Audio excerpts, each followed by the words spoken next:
大家好，我係蘇菲的今夜日常主持人 Sophie。皆さんこんにちは。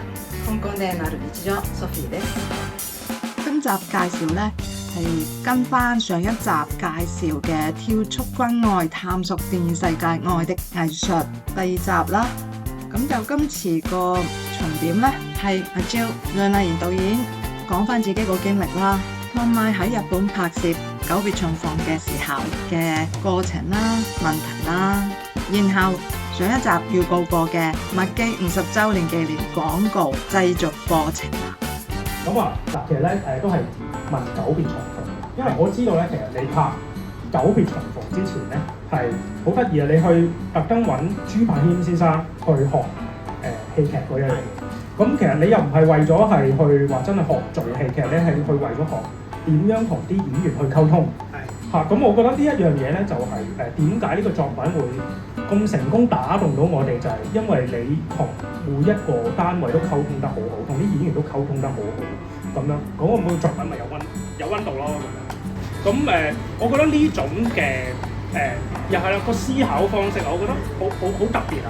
即係你係咁樣去切入去做好一件事，可唔可以同大家分享多啲呢啲咁嘅諗法？可以，唔係其實都冇乜，因為你，我覺得做導演係即係演員係行到最前，去將自己嘅感染力帶俾觀眾嘅。咁嗰個生命點解你要感動？有時候都係演員要放佢個生命去講聲。咁所以好多時候。我覺得嗰啲好睇嘅地方喺文本以上，即係我寫嘅係文本啦。咁但係戲咧，其實最好睇嘅嘢咧，唔係個文本，個文本以上佢哋諗緊嘅嘢，或者佢哋透過熒光幕俾到觀眾嗰個頻率，嗰樣嘢先係我覺得嗰啲嘢先係戲嘅。咁所以我有時候我寫到最後，我有時都會拋開我嗰場戲，唔係講嗰啲對白係點樣，係咁嗰樣嘢係乜咧？咁所以我先去學究竟演員係點樣去諗嘢先。咁你要知道，我其實都中意聽 talk 啊，或者睇 YouTube， 我係好想知道嗰個人點樣諗嘢嘅。咁但係好快。有嚟。咁我其實幾開心即係睇書都係啦，即係佢最快樂係因為你開始明白原來佢咁諗嘅。咁呢個嘅感通，我覺得對我嚟講係我學即係喺創作入邊其中一樣。其實唔關創作事，係我平時睇嘢最有滿足感嘅地方。即係我有時，譬如我哋因為一路細個先做編劇咧，好冇自信心嘅。咁但係你睇下，去到有一次睇到杜琪峰嘅一個 documentary 咧，原來遊覽海都係咁樣㗎。跟住你覺得原來大家都有咁樣，唔係係因為大家都經歷過嗰種心理狀態。咁你會明白係一個。即係其實我哋寫古仔都係咁，只要我寫自己嘅故事咧，其實所有人都係有共鳴，咁就係咁樣嚟嘅。咁我就即係呢個其中點解我會學，因為我想知道你哋諗咩咧，即係點樣諗嘢嘅。我想問下咧，你咁樣講，我想問翻久別重逢咧，即係依家電影出嚟咧，即係大家都好喜歡啊。咁有冇邊一個畫面或者邊一啲場口咧，你寫嗰陣時唔係咁樣寫？即係到拍咗出嚟咧，即係可能我唔知係因為個場地啦，我又去日本拍啦，即係都可能要面對好多製作嘅 setting plan 啊，或者演員突然間有啲咩諗法，即係有冇啲係啊，即係到最後出嚟，哇，嗰度好正，但係都唔係你學當初寫劇本嘅時候寫。嗰陣係絕對好多，基本上即係我拍嗰啲重逢最開心就係佢好有機地發生嘅呢首歌嘢。我都有分享過，但係呢個係好有趣，就係嗰個天氣你控制唔到，就係因為我哋有一場戲講係灑骨灰。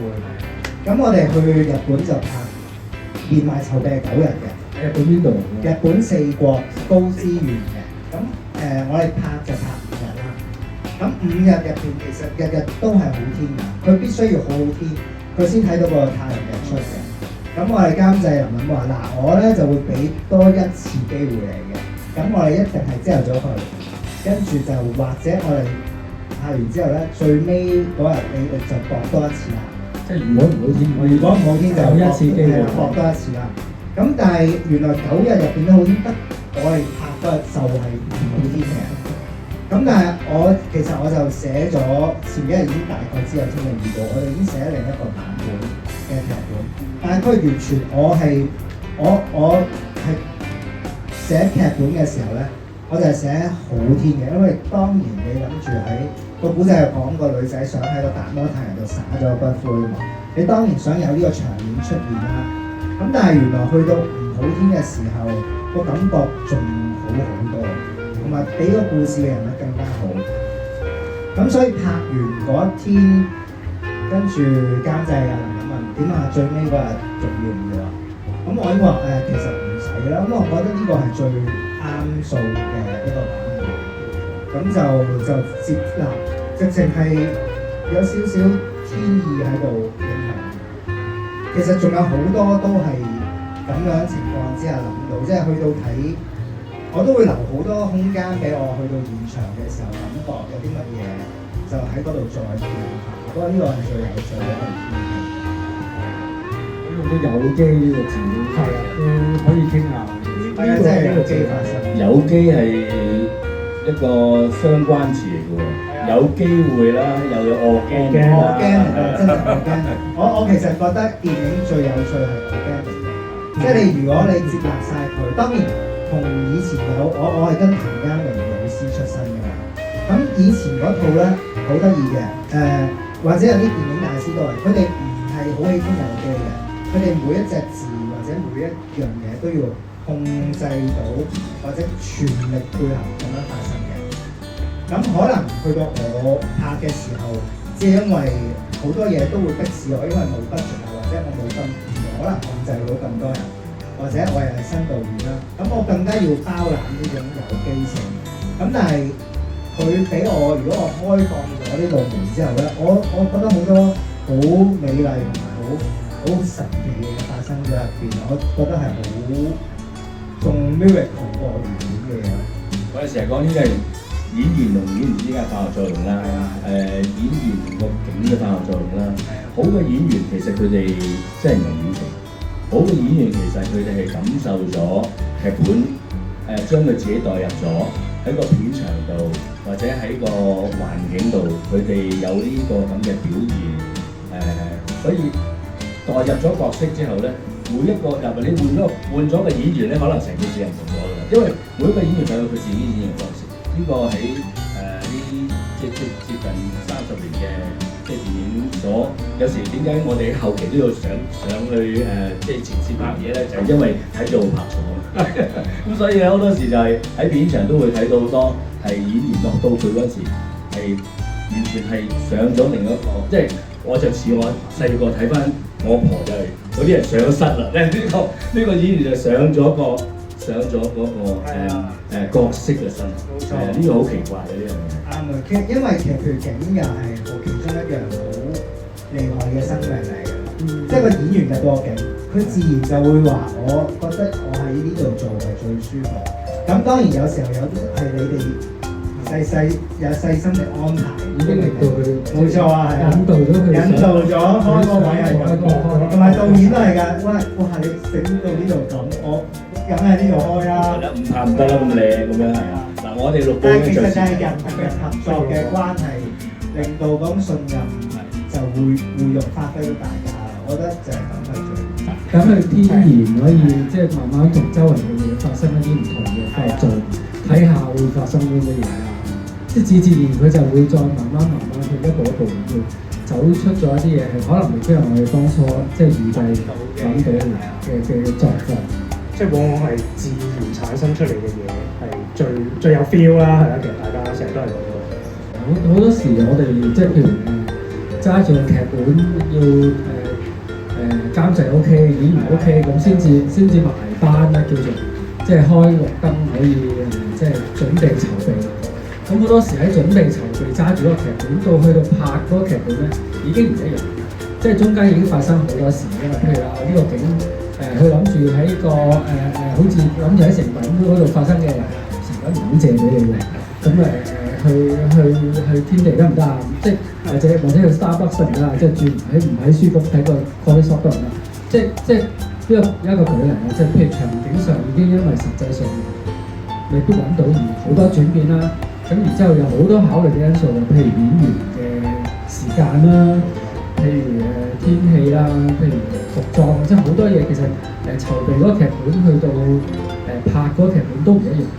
咁但係譬如頭先阿 Jo 講嗰啲，再去到真係拍緊嘅時候，譬如佢講得天氣不似預期咧，呢個就真係冇辦法喺前期已經開始有呢個有機性。但係即係其實成個電影工業咧都係一步一步即係隨住佢即係個發展，然之後大家會互相配合、互相去再因應呢啲不斷面對嘅問題去解決咁。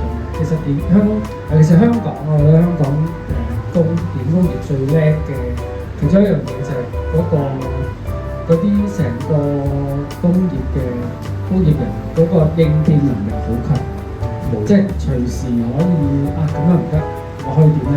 咁樣唔得，我即係不停可以用一啲 second plan 去成就呢個有機嘅發展。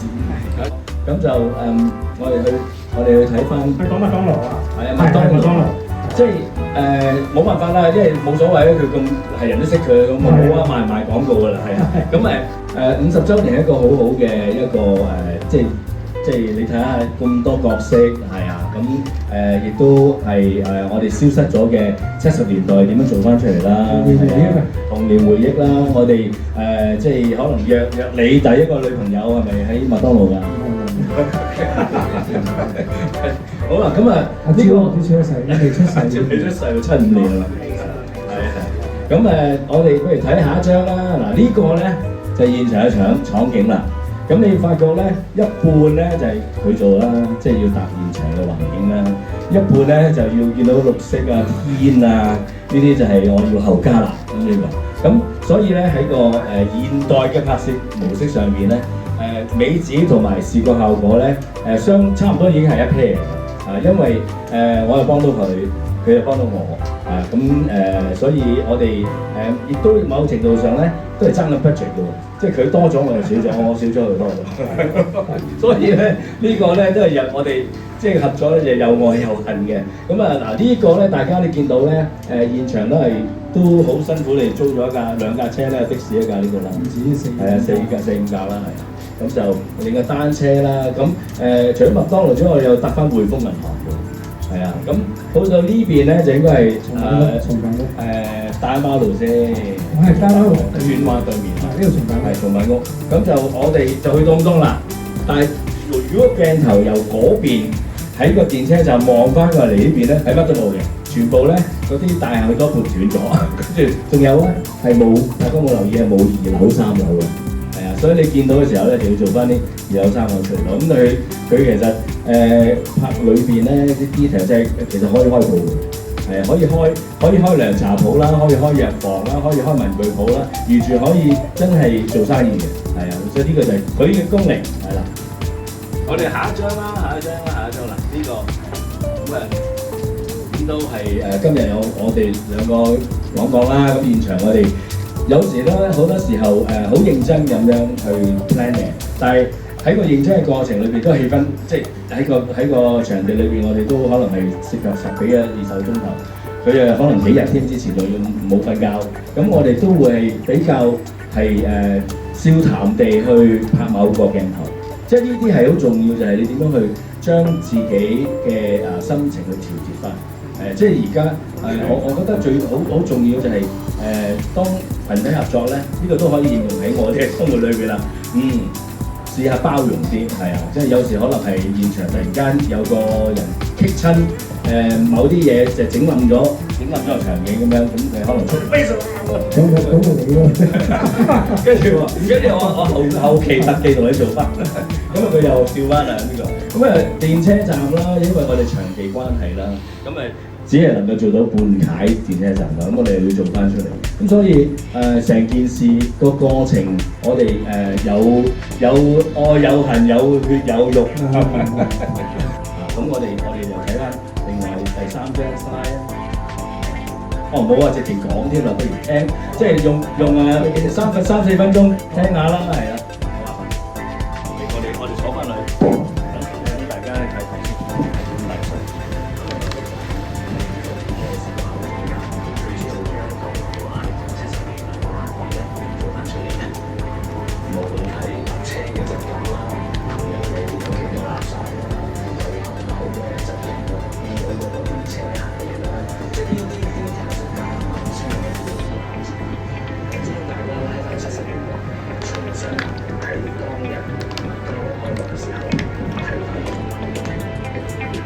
因為我話陳光明係負責今次呢條片嘅一個項目。